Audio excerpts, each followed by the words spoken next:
Hello and welcome back to my Let's Play of Rise of the Argonauts. When we last left off, we just chose the next captain. And now we can either talk to Pelias, but he doesn't have anything interesting to say. Well, can't speak today. Or we can sit on the throne, which we're going to do. There's not going to be much action today. Or this episode, I think. Jason, will you hear the petitions before the court? Yeah. Yes. Call for the next petition. King Jason will now hear petitions. The court recognizes the Honorable Mesistus, emissary of King Lycomedes of Mycenae. Mesistus, I hear you'll be leaving for Mycenae shortly. Indeed. I will return with difficult news. The king's daughter, murdered on her wedding day. What message would you have me give King Lycomedes on your behalf? This guy looks like Littlefinger from Game of Thrones. This isn't a choice based on God, so vengeance! Tell him I will not rest until Alcime is avenged. While the king will certainly expect justice, he will have hard questions about how this happened. Not just who was responsible, but what did you do, King Jason, to protect his daughter? The assassin caught us by surprise. He was a Black Tongue. Now that we know they've returned, we'll be ready for them. I'll find a way to bring Alcime back. And the Black Tongues will not stop me. He will not forgive an initial failure because of promises of future success. I will pass on the message. I won't say he will be happy to hear it, but it is the message he would expect. Jason, will you hear another petition? Yes. Sorry. Call for the next petition. The court recognizes the guardsman, Orestes. Hail, sir. We've been holding a handful of Ionian prisoners pending your orders. Have they been questioned? Yes, Captain Idas says they've said all they have to say. How many? 5, sir. One's a captain, or whatever their equivalent is called. What should we do with them, sir? Kill the Capitan. Execute the leader. Flog the others. Then strip them of their arms and armor and see they're on the next ship to a neutral port. They can live to tell what fate awaits their kind on Iolcus. It will be done, sir. Jason, will you hear another petition? Yes. Call for the next petition. The court recognizes Katya, a farmer's daughter. Sire, I appear before you to beseech your favor. What is it you would ask of me? Allow me to give last rites to the dead Ionians and the assassin. No one has yet done this. If they were evil men, Hades will judge them. But to deny last rites is to deny the will of the gods. Is it? I believe it is our duty to see that all the dead are sent to Hades, regardless of what they did in this life. I was taught as much myself. But there are exceptions to every rule. Will you let me, sir? I will perform the rites myself. And I suppose you talk for the gods. They will need last rites, but not by someone like you. It will be done, Katya. But not by you. You are too young to be exposed to what remains of our enemies. Pelias, see that the guard administers last rites to the dead. It will be as you say, King Jason. I thank you. I knew our warden was noble. Jason, will you hear another petition? Yes. Call for the next petition. The court recognizes Philo, a shepherd. King Jason, a black lamb has been born to my flock. As is custom, I've come to ask your blessing before the animal is sacrificed to Zeus. A black sheep is quite an omen. The animal will not be sacrificed to Zeus. But Jason... Let it be sacrificed to another god. A Apollo, Ares, Athena, Hermes. Choose one of them. I cannot make such a choice, sir. Pelias, surely the other gods would look favorably upon such a rare sacrifice. The lamb is an omen of change, so consider what course you see before you. A sacrifice to Ares would increase your chance of victory over your enemies. If you want wisdom on your path ahead, then propitiate Athena. Honor Apollo, if you desire peace for your heart and your kingdom. If you know not what you seek, then choose Hermes, and may he bring you fortune no matter the path you take. What Pelias just said, I don't think that's actually real. I've never actually seen any influence of which god you choose here, so I'm just gonna choose Apollo for the sake of favor. Let it be sacrificed to Apollo. It will be done as you command. The people are content. There are no petitioners this day. And that was the last petitioner. So now we are finally going to leave the palace after we look at, I think, another hermit. Yes. One more herm before we leave the palace. Here did Iolcum, favored of Zeus, defeat the giant Typhor to claim these lands. Iolcum vowed that he and his descendants would forever honor Zeus and protect his sacred island. And so was founded the kingdom of Iolcus. You were a little bit out of frame there, Jason. No matter. It's a dialogue that is important there. Now we are going to go into the village after. I know there's a lot Your to palace do. would be at home among the great houses of Athens or Mycenae. As I was saying, I know that there's a lot to do before you actually get somewhere in this game, and a fuck ton of talking in this game, but we are going to talk to her. But first, let's walk over here. Again, Jason. Watch your form. Should I have Alcime show you? Alcime? I'll do it. He forgets I'm a daughter of Ares, Captain Idas. How can I, when you so often remind me? I think he's distracted. I wonder what's got his attention. Perhaps he'll tell us. All this talking, that's what. Sure it is, young Jason. It's not like there's a beautiful young woman next to you. Hey, it's Pandora. I believe it's the same Pandora as the one who opened the box in the Greek myth. Let's talk to her. Welcome, King Jason. May the blessings of Apollo's light shine upon you. What can Pandora, a humble fortune teller and follower of the sun god, do for you? Let's talk about Apollo first. Does Apollo grant you the gift of foresight? Is that why you're a fortune teller? I'm certainly not an oracle or even a seer, but I have some knowledge of the stars and their influence on men. And besides prophecy, why else do you follow Apollo? Oh, Apollo rules over much more than that. He is the sun god, he who commands the sun. Civilization, music, and order, all of these are noble things. What of Apollo's virtues? Do they have an effect on your work? Nobility of purpose, a studious and open mind, compassion. These are the virtues I strive to uphold. There is a reason good men ask Apollo to bless their shields.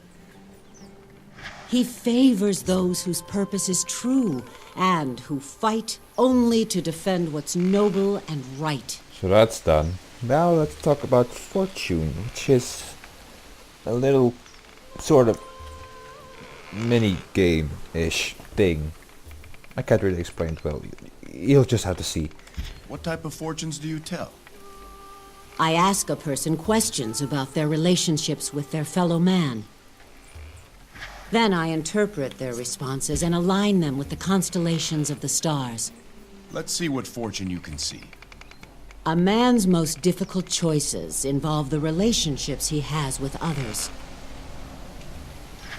Which of these relationships shall we explore first? Duty. Duty to king and country. Let us speak of that. You are a scout in a king's army. A neighboring kingdom threatens your border. A fragile treaty keeps the peace, and you have orders to honor it. On patrol, you spot a soldier from the opposing kingdom hurriedly racing back to his side of the border. From where he was on your side, you see a scratched pattern on the ground, a signal for an invading force. What do you do? Honor it, because otherwise you would get killed after the war, no matter who wins. I would honor the treaty and my duty. I would finish my patrol and then make my report. Your answer is guided by the constellation Libra, the scales. Of what shall we speak of next? Let's speak of my fellow men.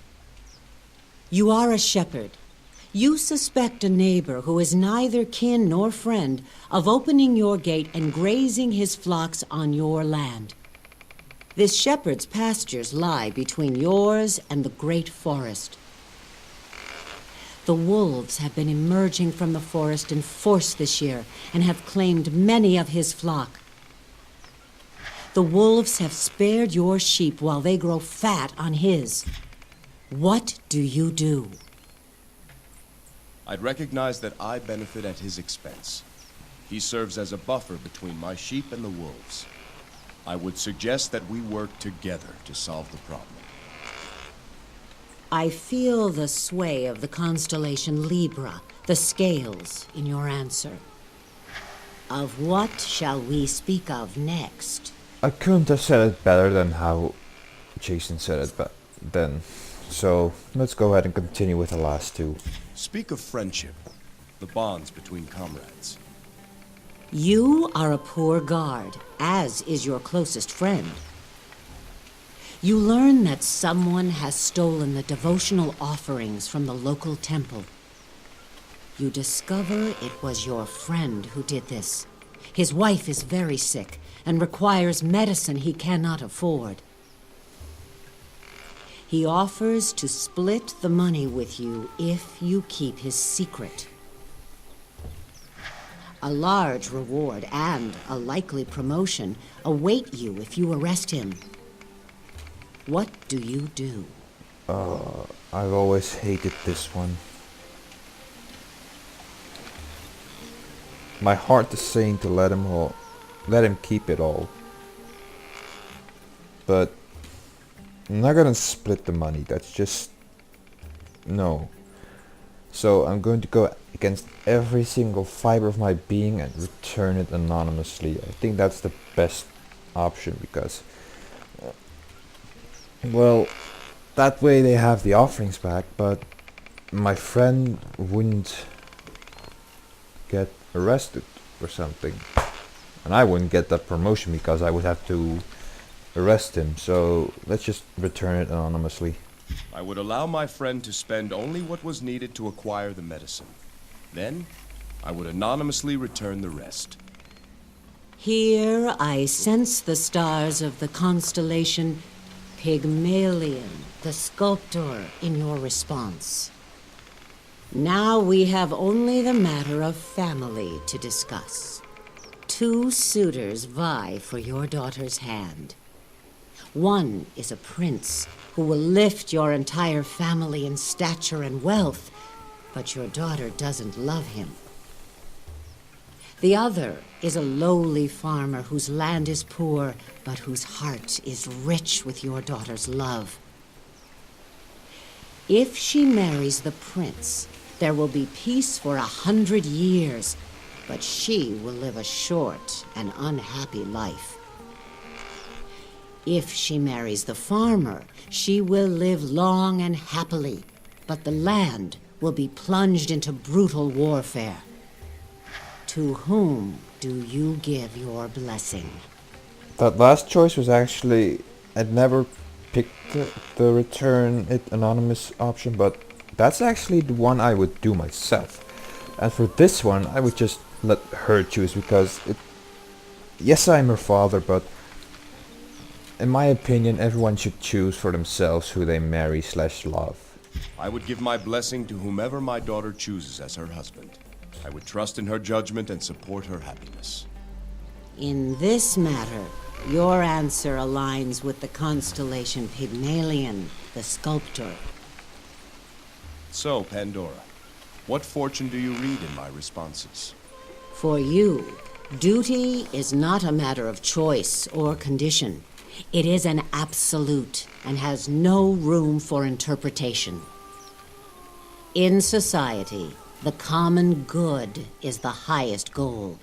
You believe people should work together to solve their collective problems. Friends should help each other. If your friend should stray from virtue, you believe it's your obligation to bring him back. You would honor your family, and yet you would treat a stranger with equal respect and hospitality. Two guides vie to influence you: Libra, the scales, and Pygmalion, the sculptor. To succeed on your path, you will have to strike a balance between principle and analysis. Your choices have shed much light on the man who stands before me. I hope you have found my humble fortune illuminating in some small way. I did. Thank you. I must be going, Pandora. Be well. Apollo bless you. Oh, wait. I thought we'd get a deed for that, but let's look at this Herm, and I think I'm going to end the episode after that. Here, Diaphanes, renowned architect, was shown by Apollo the temple and palace he was to build. As he gazed up at the cliffs, he was blinded by a beam of light. Shielding his eyes, he saw the outline of ghostly buildings high above. And thus the palace of the kings of Iolcus was built to honor the vision he had been given. Did anyone else see that? Yeah, look, there's like a beam of light. I've always seen that, but I've never known why. Anyways, let's make our way to the village, and then I'm going to end the episode. I think Hercules is going to talk.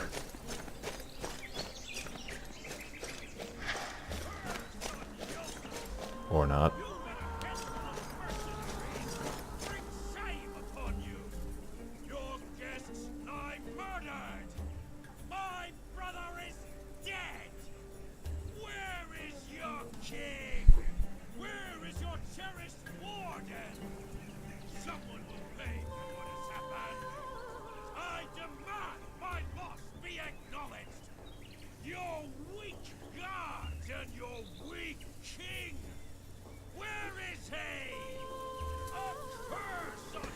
Well, this is good where I'm going to end the episode, and in the next one we will go check out what that guy is yelling about.